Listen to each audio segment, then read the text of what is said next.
past 365 days have seen the releases of countless wonderful games like BioShock, Arkham Asylum, Modern Warfare. Wait, what fucking year is it? 2016 was a year marred by a whole lot of repetition in the gaming industry. 7 out of the 10 games on this list are sequels or continuations of a previously existing series in some form. That's a pretty normal thing for the game industry, but holy shit, guys, these consoles have been out for 3 years! Give me the new original ideas, please. Where are our Mass Effects, our BioShocks, our prototypes, our Gears of War? At least we have cool stuff like Death Stranding and Horizon Zero Dawn to look forward to. But we're not here to talk about the future, we're here to talk about the year that killed all your favorite celebrities. Without further ado, let's get to number 10 of my top 10 games of 2016.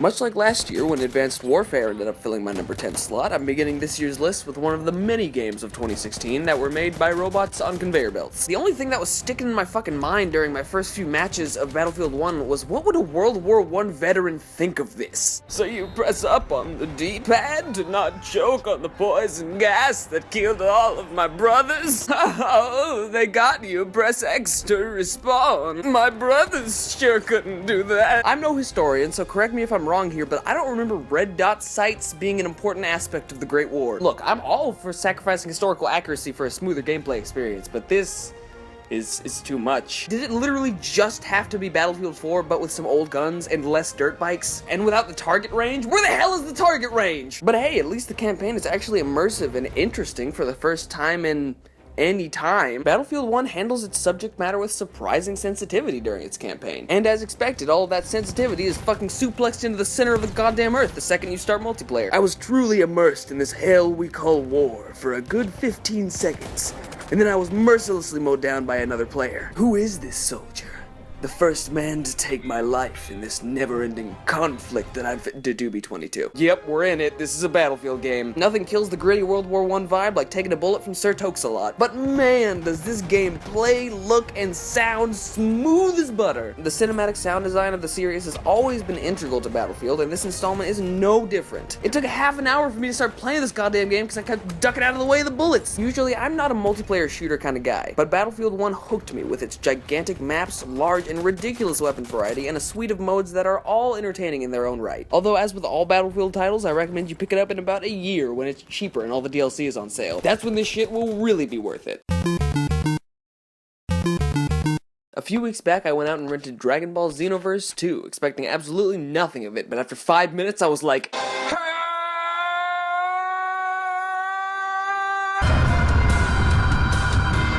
my whole childhood came flooding back, and it blew me away that Dragon Ball games finally got good again after I stopped playing them when Budokai 3 came out in 1985 or whatever. They finally got the omnidirectional combat right. They finally let me create my dream Super Saiyan Taffy Toes. They finally made my dream Dragon Ball MMO. Wait, I wasn't asking for that. Who was asking for that? And then upon exiting the game after an intense initial play session, I took a long, hard stare at the title screen.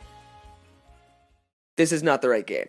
So after falling into the all-too-frequent trap of confusing one franchised anime game for another, I went back to the store and traded in Dragon Ball Xenoverse 1 for the sequel. Hyped as fuck that there was an even better version of the game that I accidentally just rented and spent 4 hours playing. I don't know, there was just so much color on the screen, I thought I just missed the two. Not knowing what was coming next, I recreated my bubblegum-flavored Saiyan Warrior, and then lo and behold, we get a cameo from OG Taffy Toes from the first game. 2 Taffy Toes! In the hour since I returned the first game, he's become a badass Super Saiyan legend. How cool is that? Not that cool, but kinda cool, and I'll take that shit. And what could it be?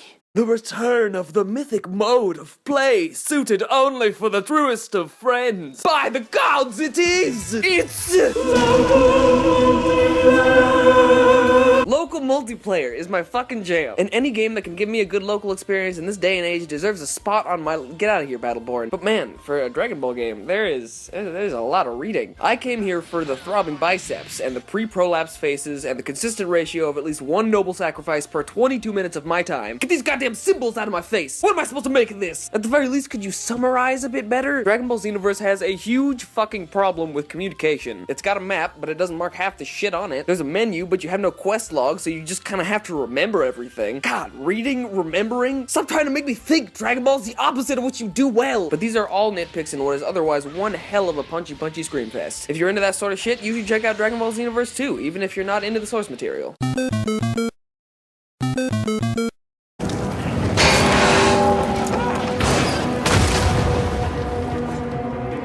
I have a very mixed opinion on Uncharted 4.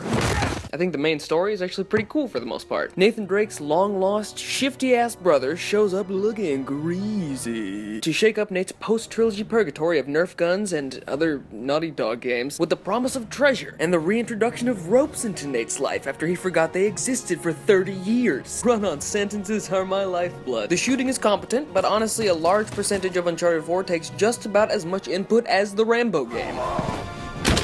Run on these rooftops, run on these rooftops, run on these rooftops, run on these rooftops, run on these rooftops, drive this Jeep. Oh, press the rope button, haha, almost got you, it didn't. Look, I love these characters, I really do. I love Nate, I love Elena and Sully and White Guy and Shifty McSkeeverson, but there's only so much climbing and brotherly banter a man can endure. There is a hard 30% of this game that is nothing but climbing and bantering.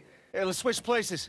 All right, climb over me. I've got a good grip. And 3/4 of the way through the game, it's like they realized how boring it was getting, so they give you a little pirate spike to change up climbing. Now you can move your arm. Wow! Yes, there's a bunch of predictable twists and dumb plot devices that go absolutely nowhere, but in the end, that still does not discount the passion and the personality and the heart that went into this game. Every second of Uncharted 4 is a fucking majestic work of art, and it'll regularly stop you dead in your tracks to blow away any preconceived notions you have about how good a game can look. Nathan Drake looks like a fucking human man! This shit is real life! This is better than real life! I wanna live in this world where the colors are bright, there's adventure around every turn, it's some inspiring shit to witness. And man, that epilogue.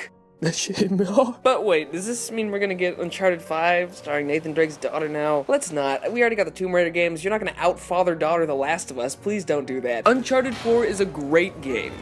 Sometimes. The pure technical quality and artistry of the experience is surely up to Naughty Dog standards, but it doesn't lift the bar any higher than it's been set before. It does more of a job setting the stage for The Last of Us 2 than anything else. I feel like that is the game where Naughty Dog is really gonna shine this generation. As for Uncharted 4, it's a fun game, but it's not generation defining. As for genre defining, fuck yeah, nobody does scripted linear action adventure like Nathan Drake. Play it, it's fun.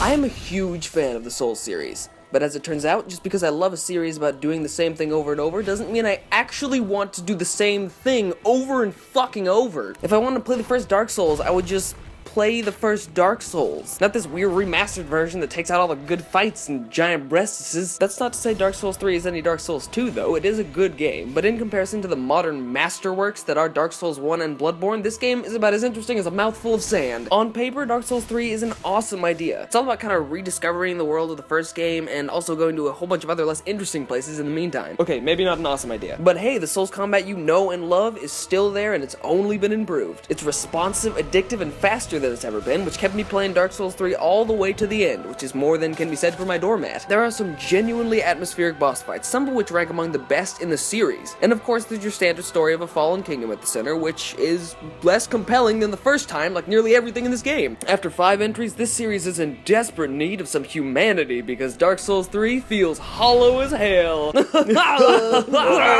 If this game is any indication, I'm kinda glad this series is ending, because I feel like this installment might otherwise be the first step towards this series becoming annualized and drab and soulless and boring and repetitive and god damn it, I hate video games! In the end though, I put like 50 hours into it, so I got my money's worth. Cannot wait to see what this crazy fuck does next.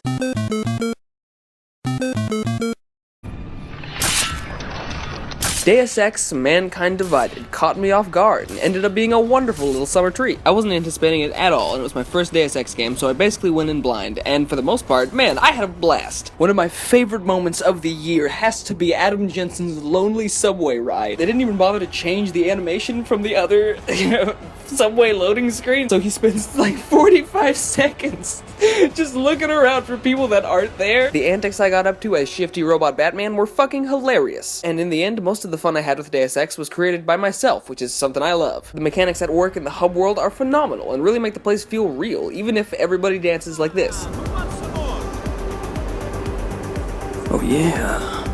This is a Jensen kind of party. I had much more fun going off the beaten path and pelting motherfuckers with boxes than I ever could engaging in Skype calls with the human personification of exposition. Dressing like Kanye West and shit. Why the fuck's everybody dressing like Kanye West? Is that Kanye West? The same can be said for most of the story in Deus Ex. It's just fucking flat exposition delivery that gets shoved into your fucking eyes. It is trying so fucking hard to be Metal Gear, but not a single one of these characters comes close to a big boss or even a Johnny Sasaki. For example, Miller, Adam Jensen's elusive superior.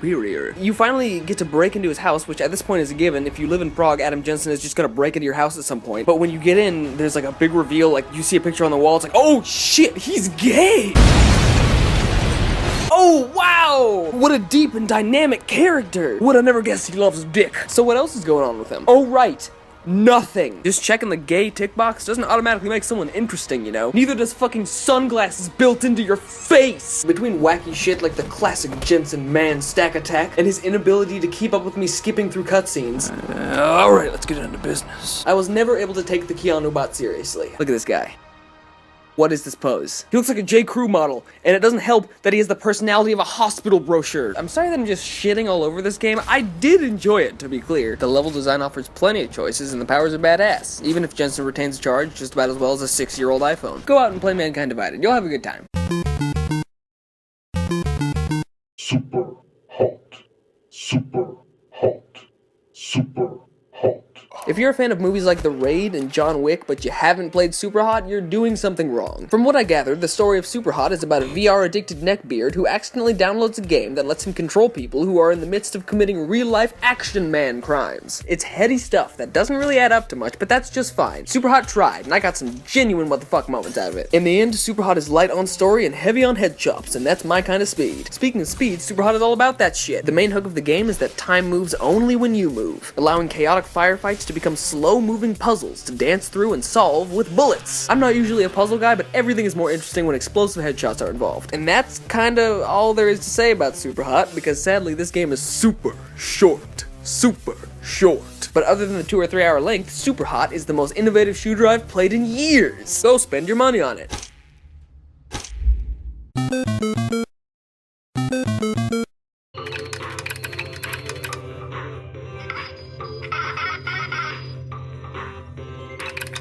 Grow Up is the story of Bud, an innocent robot with the mind of a child, who must go on a journey to collect the pieces of his dead mother after she explodes into 1,000 wretched chunks in front of his very eyes.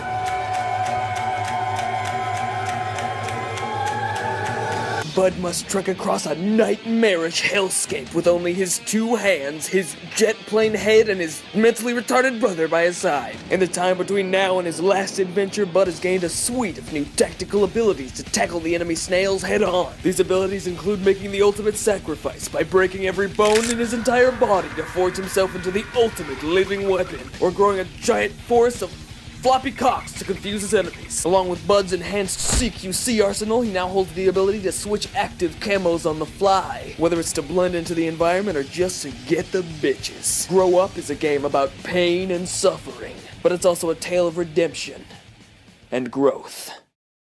Growth Up. That was the game, right? I didn't play it.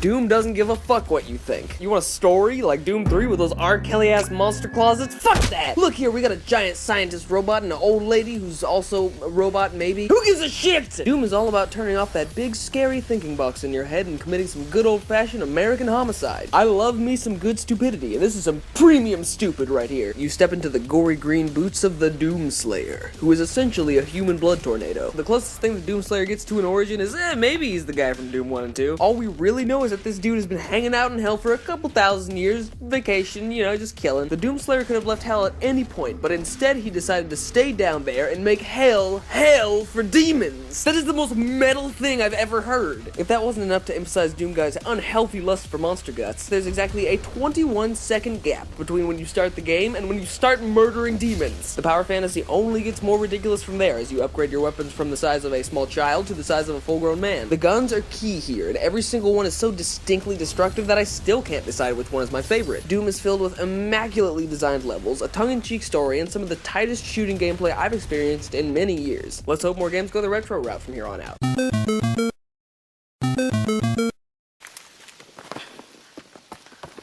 Oh, okay, isn't this just limbo? Oh man, that kid got fucked by that pig. Oh shit. Alright, well I'm just, ooh! Alright, well I gotta drag a pig. So what is this all about? So, what? Okay, well I'm not really feeling this. This is making me go, oh, what the fuck is that? What the fuck is that? Get away from me, oh my god! Alright, there's no way this could possibly get any weird, holy fuck! Holy fuck! What the holy fuck? What the fuck? What the fuck is happening? Oh my god, what the fuck? No way. No way you're gonna end here. No way this is the end of the game. This is not the end of the game. No fucking way you're not gonna put up those goddamn credits. 10 out of 10.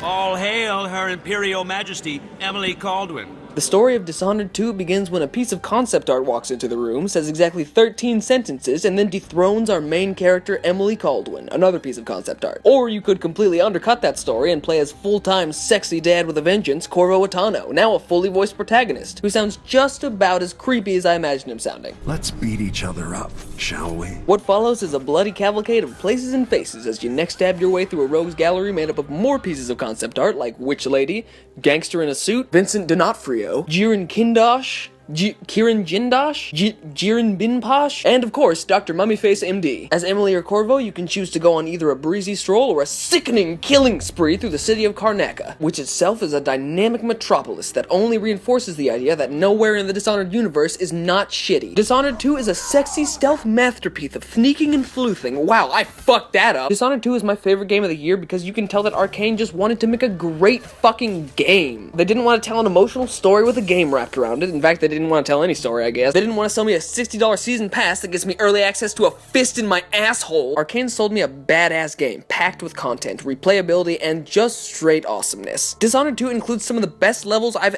ever played in my whole life. If you're a fan of action games, stealth games, or just games in general, you owe it to yourself to give Dishonored 2 a shot. You will not regret it.